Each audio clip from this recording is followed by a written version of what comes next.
So once you're over 50, if you're working at Disney and you're thinking about the final years as you head towards retirement, maybe it's in your 60s, maybe it's late 50s, maybe it's later than that.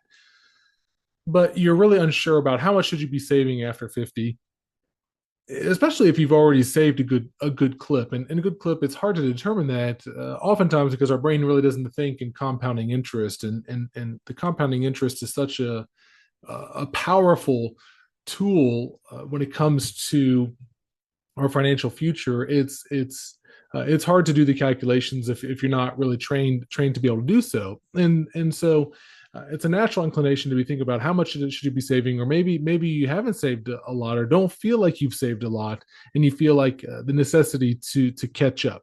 And so there's a few different ways to go about thinking through how much you should be saving after 50 in particular.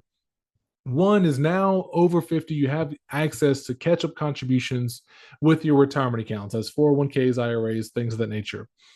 Now, for over 50 for a 401k, at least for 2025, your normal contribution is 23,500 for the year. You can do a catch up contribution of 7,500.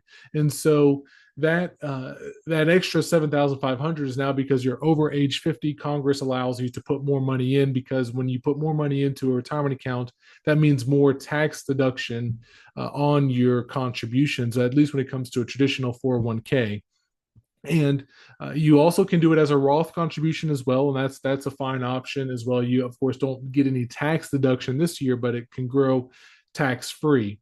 You also are able to get a increase in your contributions to an IRA if you're doing IRA contributions. Now, there's some rules around how much income you make, or if you're eligible to be able to get a deduction on an IRA contribution, or if you make too much for a Roth IRA contribution. But you do have access to catch up contributions whenever you turn 50. And then as you get even into now 60, they have additional catch up contributions as well from 60 to 63 for the 401k plan, to be able to access, to be able to put more money in, so that you're prepared for retirement.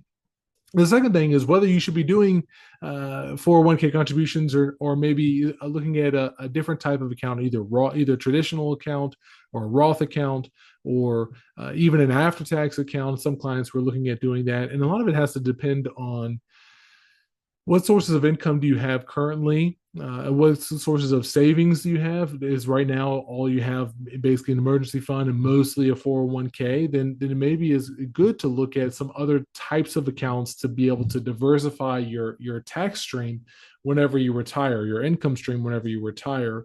It also gives you the option to take income from different sources to really fill up your tax brackets without going over, to minimize your overall lifetime tax liability. So we want to consider the different types of accounts that you have access to.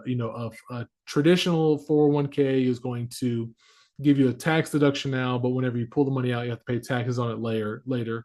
A Roth account is going to give you no tax deduction now, no tax benefit now, but then whenever you take out the money, all of the earnings that you take out is all tax free.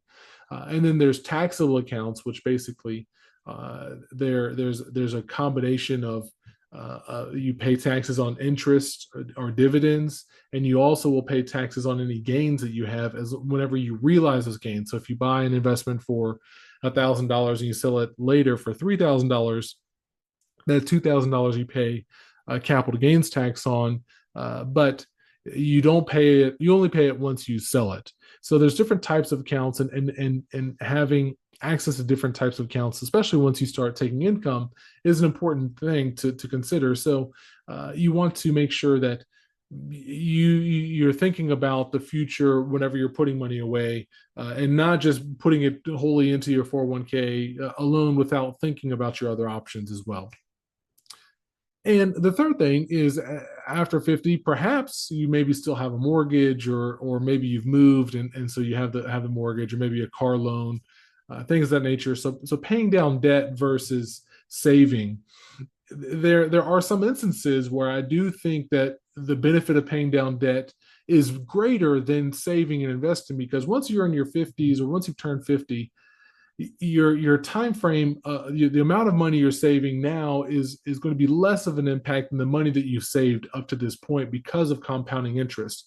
At least for a lot of people, that's the case. What you can save is not necessarily going to be a huge amount relative to what you've already saved. And now the compounding interest is going to start working over this next 10, 15 years, where you see the value of your account really start to jump because of compounding interest. So you want to determine if you have saved enough already or have saved a good clip. Perhaps rather than saving more, maybe it would be better to pay down some of your debts, car loans and mortgage, for example. Even if the interest rate is low or lower than what you might expect to earn on your investments, it still may be a prudent decision. So I've got a client. This is exactly happened to them.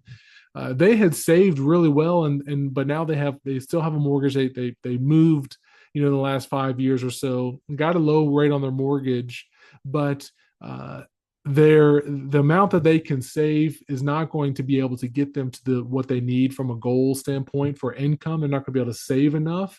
But if they're able to reduce their expenses by $1,500 a month, which is about what their mortgage is, then they have enough saved already. And so what we've talked about with them is, hey, get your company match on your 401k contribution, and then everything else, let's put that towards debt pay down, so that you go into retirement debt free, and also then you have enough money saved to be able to live the lifestyle without having the mortgage. The mortgage made it where they were not going to be able to retire.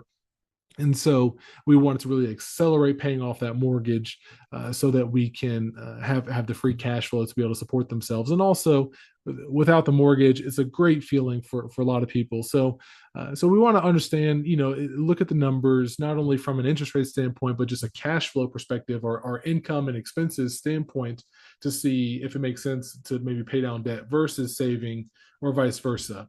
So those are just a few things to think through when you're thinking about how much should you be saving once you turn 50 or after you turn 50. My name's Kyle Newell, and I work with a lot of Disney cast members. I'm located here in Winter Garden, Florida. Meet locally, face to face in the Central Florida area. Can meet folks across the country as well, virtually. Happy to answer any questions if you have any.